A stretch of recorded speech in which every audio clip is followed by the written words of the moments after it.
When we first started the show, I really thought we were doing a show about building cars and motorcycles for people. It evolved into a show about people and their story. It really brought challenges in the early days. Danny Koker has built an empire with counting cars, but not every ride has been smooth.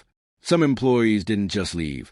Some were shown the door for reasons that shocked even longtime fans. From shady deals to major letdowns, Danny finally breaks his silence on the 5 worst team members to ever walk through his garage doors. Danny Koker was born in Cleveland, Ohio, but spent most of his childhood in Detroit, Michigan, the heart of the American car industry. Growing up in Detroit meant that cars were part of everyday life. Muscle cars roared down the streets, and car shows happened often. For Danny, this environment wasn't just background noise. It shaped him.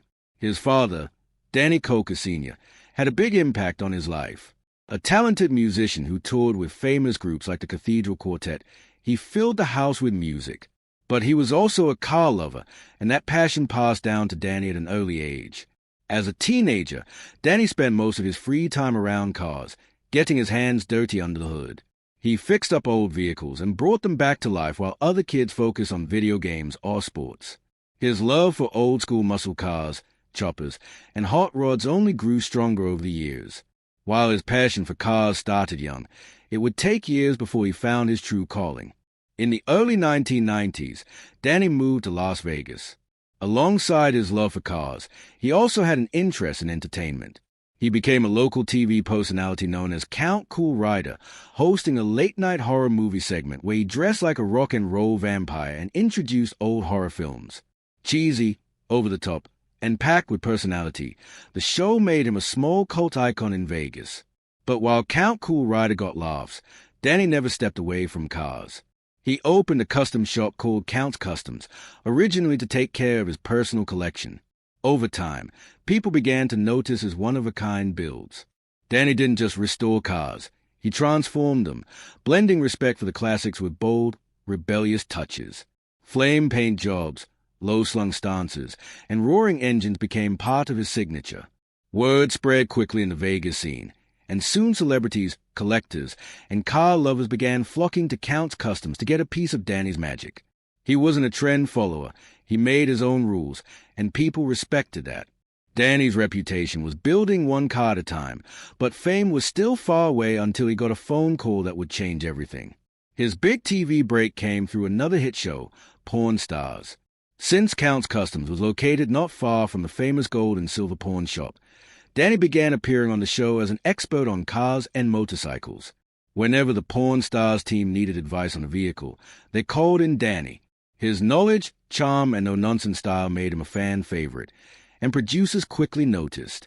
Soon, the idea for a spin-off was born, and in 2012, Counting Cars made its debut on the History Channel. The show followed Danny and his team at Count's Customs as they restored, customized, and brought old vehicles back to life. From the very first episode, Counting Cars stood out. It didn't rely on fake drama or forced storylines. Danny's love for cars was real, and it showed. Viewers connected with the passion, creativity, and personalities in the shop. Danny treated his team like family, and each episode felt like hanging out in the garage with close friends.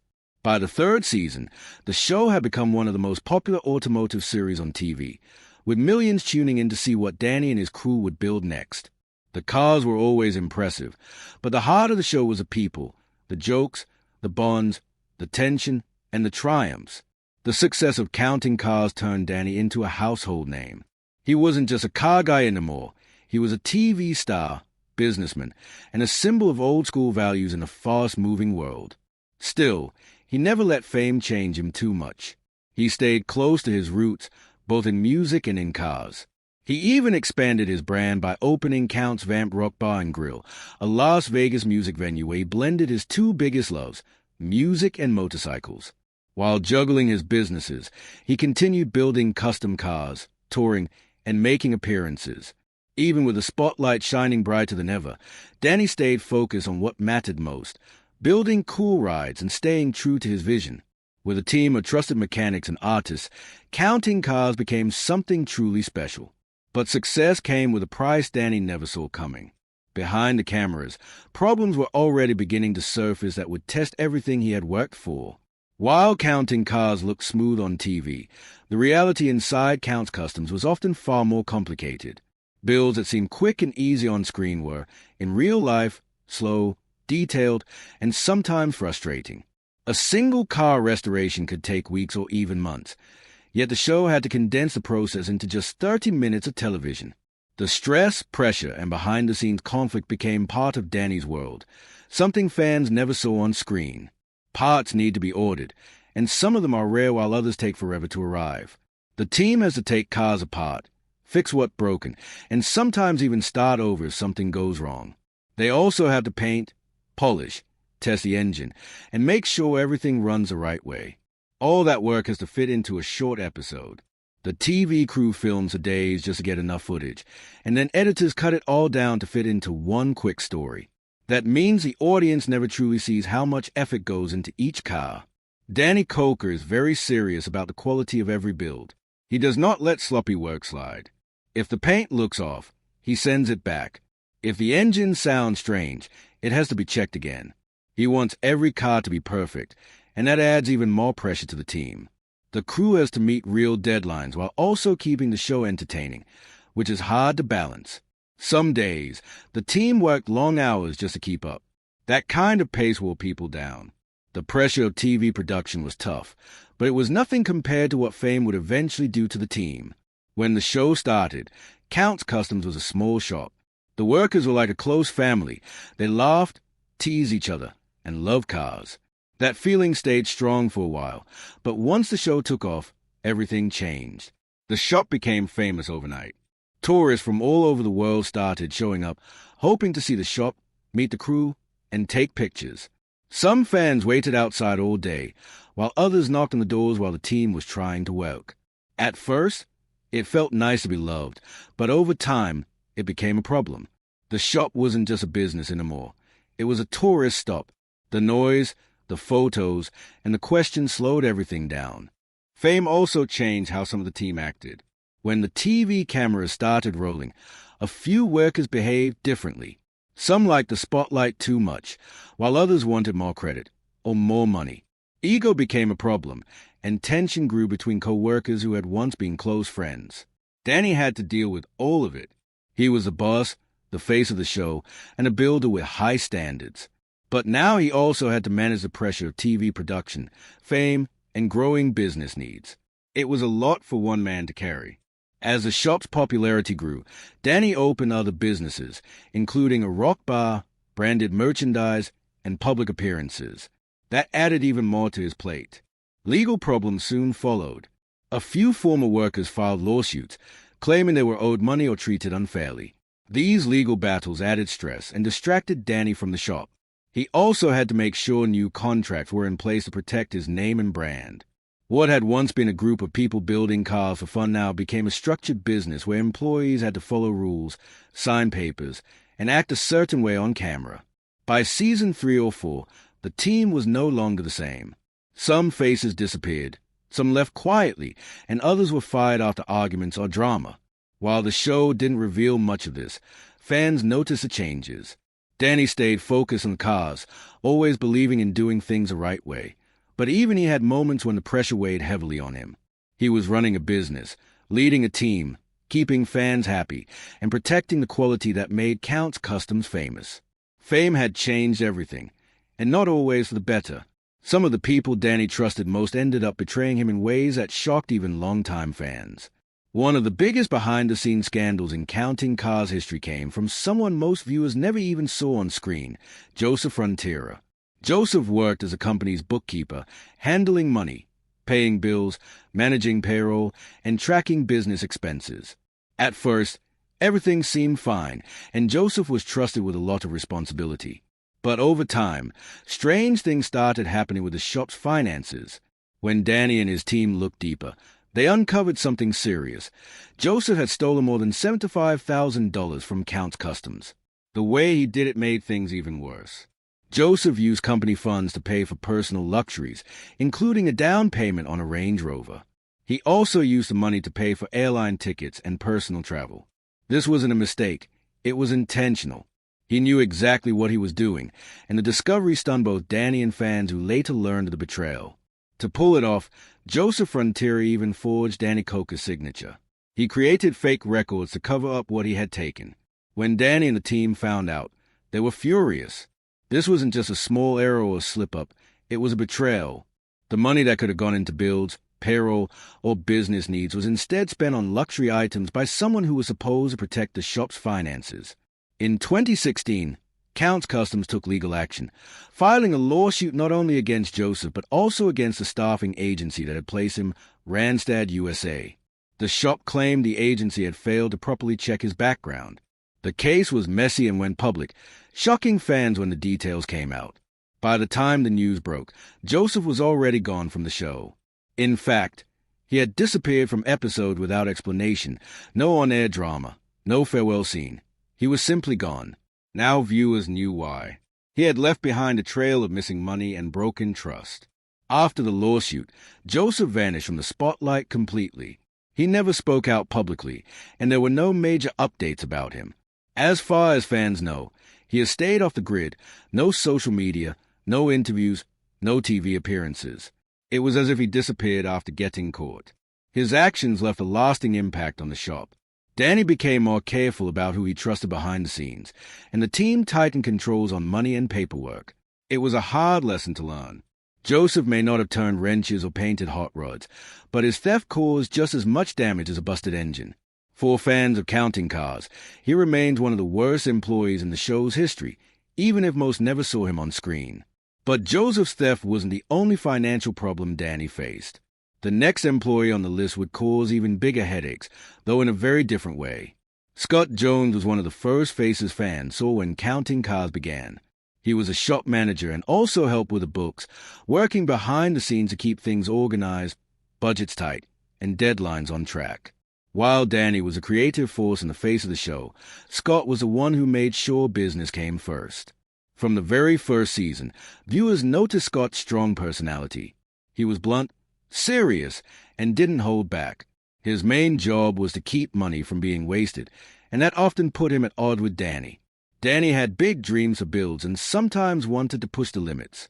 Scott, however, was there to rein him in, reminding the crew of budgets, questioning costs, and keeping deadlines in focus. Their back-and-forth created tension on camera.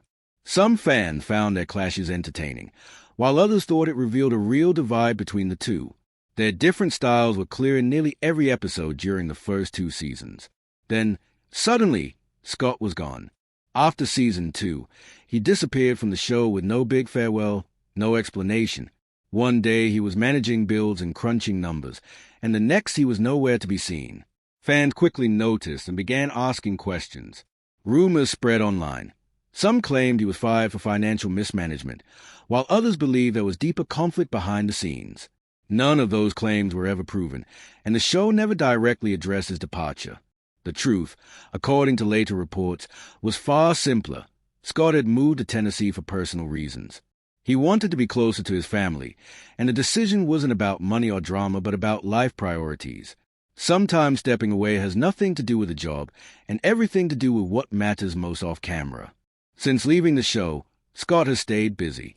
He now runs his own business, Koker's Extreme Automotive in Tennessee, and even appeared on Netflix's Swap Shop, another show about cars and collectibles. While he may no longer be part of counting cars, he continues to do what he loves, working with vehicles and keeping them running smoothly. Scott Jones may not have been a fan favorite, but he played an important role in the early days of the show. He was a tough voice of reason, the one who said no when everyone else said yes. His exit may have been quiet, but his time on the show left a lasting impression. Scott left for family reasons, but not everyone who disappeared from the show had such innocent motives.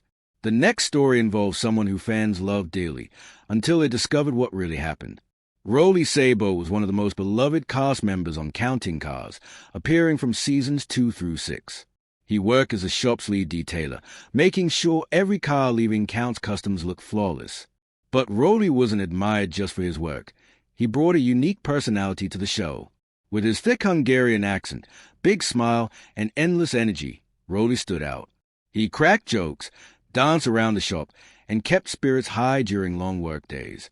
Fans adored his one-liners and goofy moments, and the crew respected his skills as perfectionist detailer. By season 4, he had become a fan favorite, celebrated on social media for his humor and dedication. But in 2017, something unexpected happened. Thousands of dollars worth of professional detailing equipment went missing from the shop. Soon after, Rowley was gone too. He disappeared from the show without warning or explanation. One week he was there, polishing cars and making jokes. The next, he was missing from the crew. No on-screen goodbye. No mention of what happened. Just silence. Later, word spread that the missing equipment may have been tied to Rowley. There were quiet whispers that he took the tools and never returned. Count's Customs never made an official public statement, but the timing of his exit and the theft raised questions. For fans, the sudden loss of Rowley was a shock. Many didn't believe he could be involved in something like that. Others were simply sad to see one of their favorite cast members vanish without closure. But Rowley didn't disappear entirely. In the years since his time on the show, he has stayed in Las Vegas and opened his own business, Rock and Rowley Custom Detailing. He continues to work with cars, focusing on the same high-quality detailing he was known for on Counting Cars. His business has a loyal following and keeps him close to the world he knows best. Rowley's missing equipment was just the beginning of Danny's trust issues with his crew. But the next departure would hurt even more because it involved losing one of the shop's most talented builders, Shannon Ekow. Shannon Ekow was never the loudest guy in the room. He didn't crack jokes like Rowley. He didn't argue on camera like some others.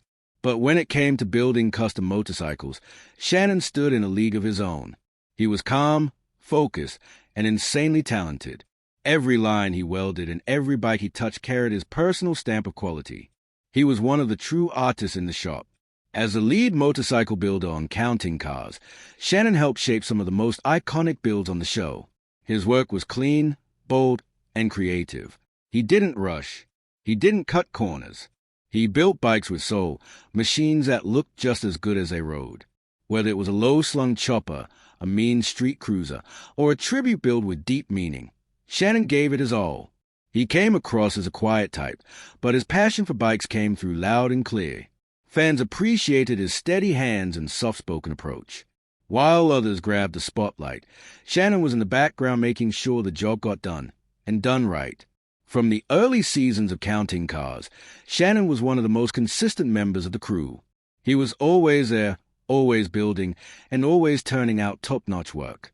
His style stood out in a world full of big personalities. He was the kind of craftsman who let the bikes do the talking. But as the show grew bigger, things started to shift. By season 7, fans began to notice Shannon was appearing less and less. His screen time dropped. Some episodes barely showed him at all. And by the next season, he was mostly gone. There was no big fight, no dramatic exit, no scene where Danny said goodbye or hinted at trouble. Shannon just slowly faded out of the spotlight. So what happened?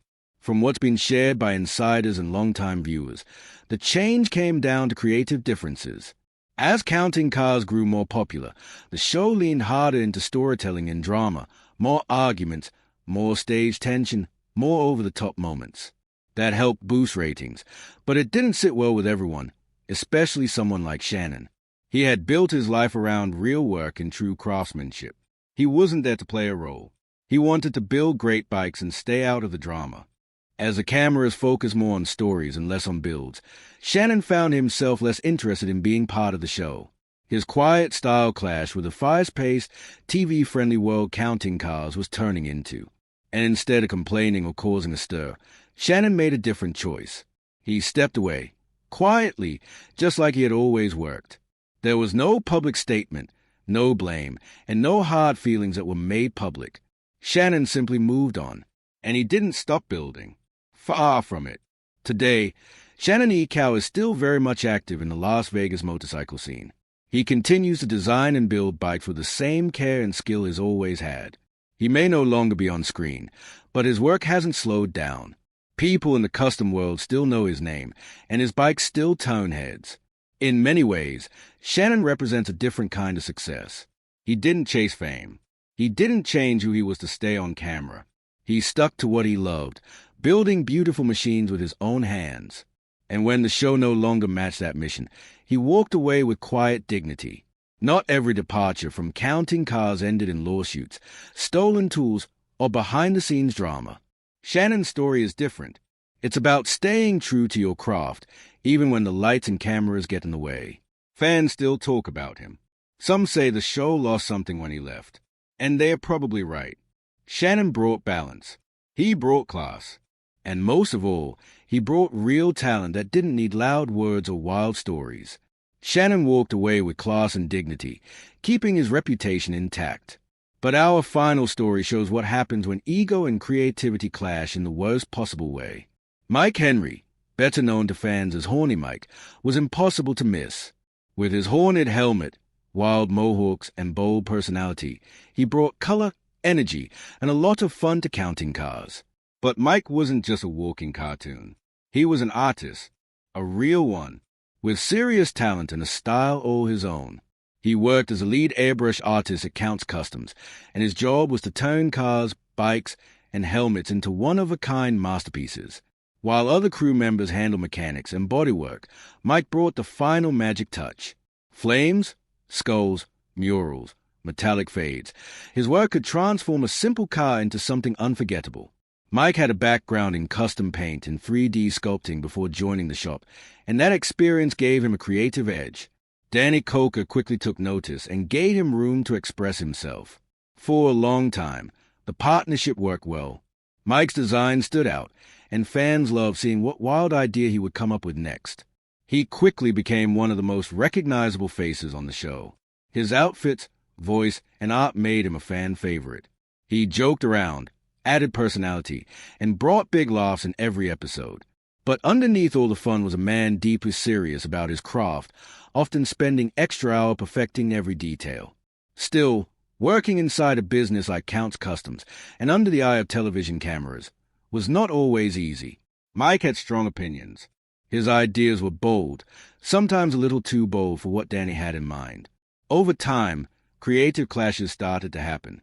Mike wanted more freedom to push boundaries, while Danny, as a shop's owner, had to protect the brand and keep everything on message. This created a push and pull between two talented people who both cared about the work. Mike wanted to go big with color, texture, and crazy designs. Danny sometimes needed a cleaner, more classic look. They didn't always agree, and when you mix strong personalities, tension follows. On top of that, Mike started to feel the weight of production. TV deadlines are tight, and you can't always wait for inspiration. You have to deliver art on a schedule, and that's not how real creativity works. The pressure started to wear Mike down. The show needed fast turnarounds, but great airbrush work takes time. Blending shades, layering paint, getting the image just right, it all takes hours, sometimes days. As the seasons went on, Mike began to step back. His screen time dropped. He stopped appearing in every episode. And even when he did show up, his role seemed smaller. He still helped with big projects, but he wasn't always at the center of the action like before. Fans noticed a change. Many wondered if something had gone wrong. Some thought he had left the shop. But the truth was more complicated. Mike didn't leave in anger, and he didn't get fired. He just started focusing on his own path. Today, he runs his own business, Horny Mike Designs, where he creates custom airbrushed art, helmets, and accessories. He still works on bikes and cars, but does it under his own name and brand. He makes appearances at car shows, fan events, and even on other TV spots. He's still very active in the world of custom design. Even though he moved more into his own space, Mike still keeps a connection with Counts Customs. He's not fully gone. He still pops in for special projects and helps when needed. There's no bad blood, just a shift in focus. Mike Henry's story shows what happens when a true artist works inside a fast-moving machine like reality TV. He gave the show color, style, and unforgettable flair. But staying true to his art meant stepping back from the spotlight. Fans still remember his wild horns, bold lines, and bright energy. He helped shape Counting Cars in its best years, and his designs left a mark that's still hard to miss. From embezzlers to artists who needed space, these former employees shaped Counting Cars in ways fans won't forget. Some exits were messy, others quiet, but all left a mark.